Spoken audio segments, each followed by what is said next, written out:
Bienvenue sur Ténébris Somnia.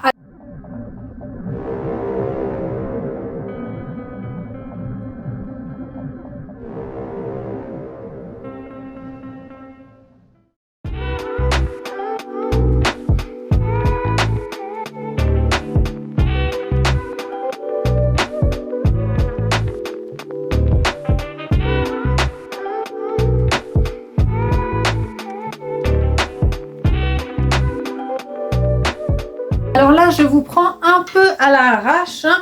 Je viens... Alors déjà, je vais vous parler d'un film que j'ai regardé hyper nul. J'étais obligée de vous prendre, de vous prendre pour vous dire ça. Mais déjà, voilà, je lis tranquillement ce livre. J'en suis là. Il me reste ça à lire.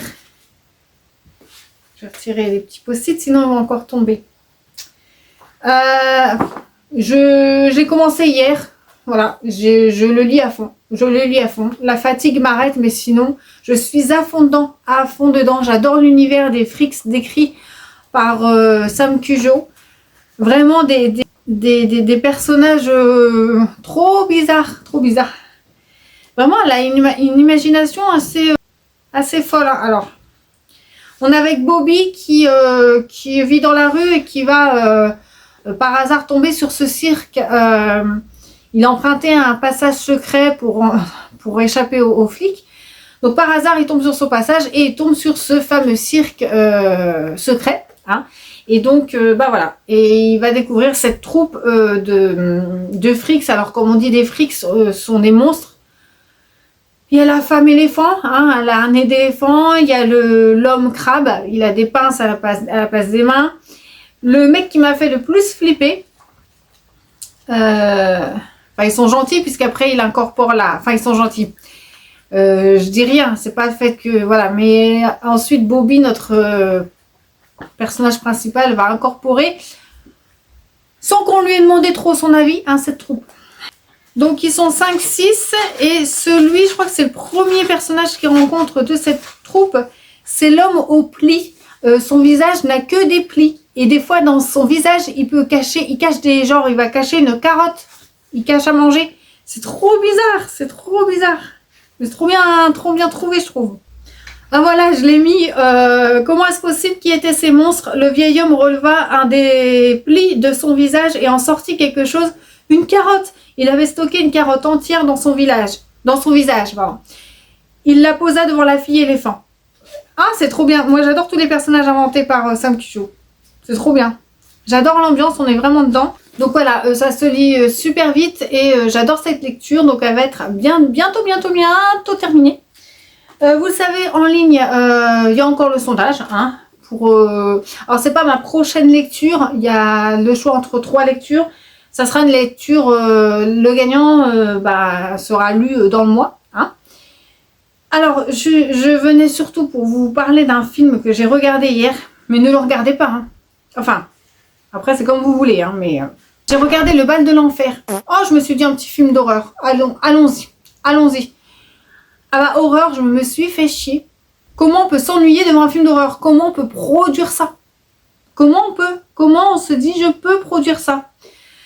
Alors déjà, l'actrice, elle est très belle, mais elle a zéro émotion dans le visage. Elle a tout le temps la même expression, en fait. Elle est chiante.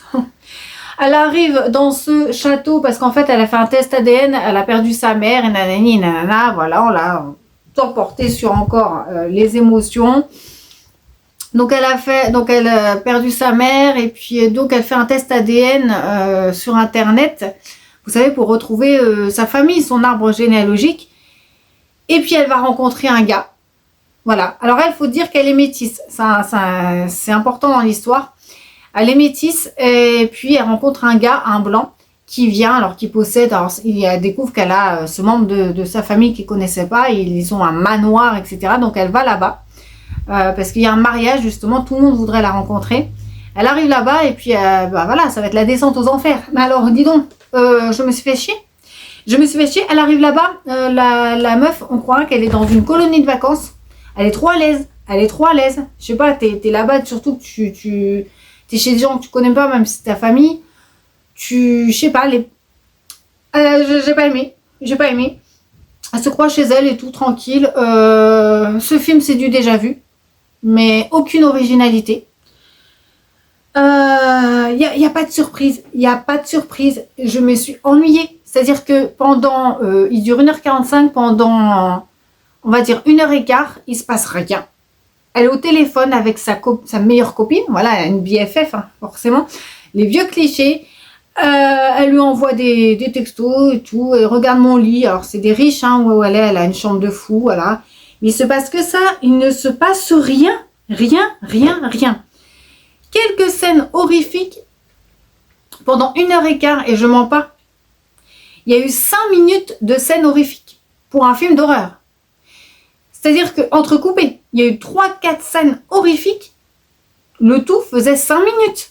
J'ai halluciné. Franchement, j'étais pas contente. Alors elle craque sur le comment dire, le propriétaire de ce manoir qui n'a rien à voir avec sa famille. Pour le coup, c'est juste le propriétaire du manoir. Elle a un crush sur lui. Et au bout de... Alors, elle a un crush sur lui. Elle aussi, il la séduit, quoi. Genre, ils se regardent. La scène après, ils s'embrassent. Et la scène après, ils s'engueulent. Parce que je sais plus pourquoi. Enfin, ils s'engueulent comme s'ils se connaissaient depuis 20 ans. Ça va pas, ça marche pas. Il y a pas de... ça peut pas aller. Ça peut pas aller. Franchement, no comment, hein, ce film. Et l'actrice est tellement débile dedans. Enfin, l'actrice, le personnage, hein, son personnage, son rôle. Débile à souhait. Alors, je vous révèle pas la thématique, je vous révèle pas ce que cache forcément cette famille, hein. Mais bon, je vous le recommande absolument pas. J'étais vraiment énervée. C'est pour dire, franchement, on peut pas mettre 0. Donc 0,5. Mais on peut pas mettre 0 parce que j'ai regardé quelque chose quand même. 0, c'est le néant pour moi. Mais là, c'est du foutage de gueule. C'est du foutage de gueule. Vraiment. Voilà, donc pour aujourd'hui, ce sera tout. Je reviendrai vous voir quand j'aurai terminé cette lecture. Alors, je vous reprends vite fait parce que j'ai oublié... Oui, je vais le faire tout de suite parce que j'ai oublié de vous dire les challenges dans lesquels allaient les infortunes, hein, que j'ai terminé. Donc, il va dans le challenge donc de Vox. Je l'ai mis dans œuvre LGBTQI+. Voilà, hein, normalement j'ai mis Monsieur Ripley. Voilà, il sera pas lu. Et je l'ai mis parce que dedans il y a clairement, je vous l'avais dit, une scène lesbienne. Donc voilà, même si c'est sur un truc un peu de soumission et de domination, ça passe. Et puis aussi dans le challenge défi lecture 2025, voilà, il rentre dans la catégorie 49, où il faut un mot dans le texte. Donc dans le texte, hein, je vous l'ai relevé. Voilà, il est là. Donc je vous montre. Il fallait le mot chance ou piège. Voilà. Et moi, j'ai trouvé le mot piège. Voilà.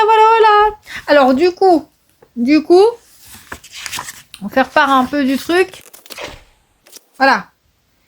Là, combien... Alors, j'ai 10 paliers de remplis. Donc, je suis chat de gouttière merveilleux. On va recompter ensemble, mais je dois être loin des 20 encore. Hein. Je dois être loin des 20. On va recompter, on va reprendre du début où j'en suis. Alors, pour l'instant, j'ai 1, 2, 3, 4, 5, 6. Voilà, 6. Tac. 7. 8. 9. 10, 11. Ouais, je dois en avoir un ou deux de plus que l'autre jour. On est 11. 12, 13. Voilà, j'en suis à 13. Oui, je suis loin des 20.